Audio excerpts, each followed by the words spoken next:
ವಿಧಾನ ಪರಿಷತ್ತಿನಲ್ಲಿಂದು ಬೃಹತ್ ಬೆಂಗಳೂರು ಮಹಾನಗರ ಪಾಲಿಕೆ ತಿದ್ದುಪಡಿ ವಿಧೇಯಕ ಸೇರಿದಂತೆ ಪ್ರಮುಖ ಮಸೂದೆಗಳನ್ನು ಮಂಡಿಸಲಾಯಿತು. ಚರ್ಚೆಯ ಬಳಿಕ ಹಲವು ಮಸೂದೆಗಳಿಗೆ ಅನುಮೋದನೆ ನೀಡಲಾಯಿತು.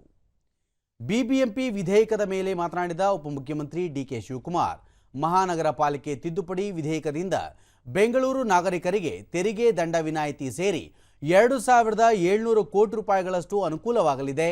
ಅಲ್ಲದೆ ಪಾಲಿಕೆಗೆ 1,000 ಕೋಟಿ ರೂಪಾಯಿ ಆಸ್ತಿ ತೆರಿಗೆ ಲಭಿಸಲಿದೆ. ಸುಮಾರು 13 ರಿಂದ 15 ಲಕ್ಷ ನಾಗರಿಕರಿಗೆ ಈ ವಿಧೇಯಕದಿಂದ ಅನುಕೂಲವಾಗಲಿದೆ ಎಂದು ಮಾಹಿತಿ ನೀಡಿದರು. ಈಗ 3 ತರ ಇತ್ತು ಇಲ್ಲಿ. ಒಂದು ಅನ್ಅಸೆಸ್ ಪ್ರಾಪರ್ಟಿ, ಒಂದು ಅಸೆಸ್ ಪ್ರಾಪರ್ಟಿ. ಅಸೆಸ್ ಪ್ರಾಪರ್ಟಿ ಇಟ್ಕೊಂಡು ಯಾರು ದುಡ್ಡು ಕಟ್ತಾ ಇದ್ರು 3 ಕ್ಯಾಟಗರೀಸ್ ಇಲ್ಲಿತ್ತು. ಈ 15th ಫೈನಾನ್ಸ್ ಕಮಿಷನ್ ಅವರು ಒಂದು ಕಂಡೀಷನ್ ಹಾಕಿದ್ದಾರೆ. ನಿಮ್ಗೆ ಯಾವುದೇ ಹಣಕಾಸು ನಾವು ಬಿಡುಗಡೆ ಮಾಡಬೇಕಾದ್ರೆ ಬೆಂಗಳೂರಿನಲ್ಲಿ ನಿಮ್ಮ ಪ್ರಾಪರ್ಟಿ ಟ್ಯಾಕ್ಸ್ ಅನ್ನ ಪ್ರಾಪರ್ಟಿ ಗೈಡೆನ್ಸ್ ವ್ಯಾಲ್ಯೂ ಪ್ರಕಾರ ನೀವು ಮಾಡಬೇಕು ಅಂತೇಳಿ ಒಂದು ಕಂಡೀಷನ್ ಹಾಕಿದ್ದಾರೆ 15th ಫೈನಾನ್ಸ್ ಕಮಿಷನ್ ಅವರು.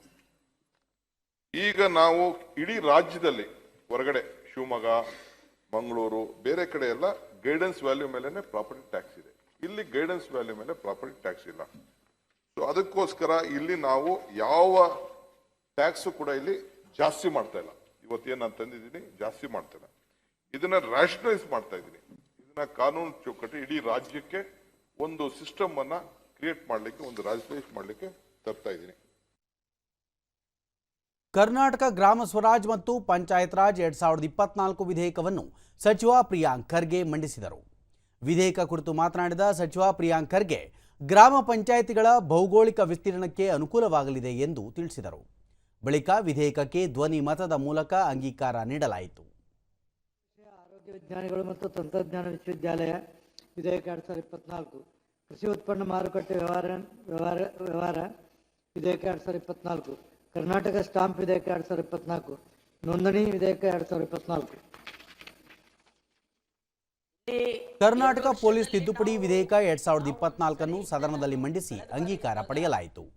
ಈ ಕುರಿತು ಮಾತನಾಡಿದ ಡಾಕ್ಟರ್ ಜಿ ಪರಮೇಶ್ವರ್, ಪೊಲೀಸರ ವರ್ಗಾವಣೆ ಅವಧಿಯನ್ನು 1 ವರ್ಷದಿಂದ 2 ವರ್ಷಕ್ಕೆ ಏರಿಕೆ ಮಾಡಲು ವಿಧೇಯಕದಲ್ಲಿ ಅವಕಾಶ ಕಲ್ಪಿಸಲಾಗಿದೆ. ಒಂದೇ ವರ್ಷದಲ್ಲಿ ವರ್ಗಾವಣೆಯಾದರೆ ಪ್ರಕರಣಗಳ ತನಿಖೆಗೆ ತೊಡಕಾಗುತ್ತಿತ್ತು. ಹೀಗಾಗಿ ಪೊಲೀಸರ ವರ್ಗಾವಣೆ 2 ವರ್ಷಕ್ಕೆ ಏರಿಸಲು ಅವಕಾಶ ಕಲ್ಪಿಸಲಾಗಿದೆ ಎಂದು ತಿಳಿಸಿದರು. 2 ವರ್ಷ ಆಗ್ಲೇಬೇಕು. 2 ವರ್ಷದಕ್ಕೆ ಮುಂಚೆ ಟ್ರಾನ್ಸ್ಫರ್ ಮಾಡಕ್ ಬರೋದಿಲ್ಲ ಅಂತೇಳಿ. ಆದ್ರೆ 3 ವರ್ಷ ಇರ್ಬೋದು, 4 ವರ್ಷ ಇರ್ಬೋದು. ಅವರಿಗೆ ಅವ್ರ ಕೆಲಸ ಯಾವ ರೀತಿ ಮಾಡ್ತಾರೆ ಅದ್ರ ಮೇಲೆ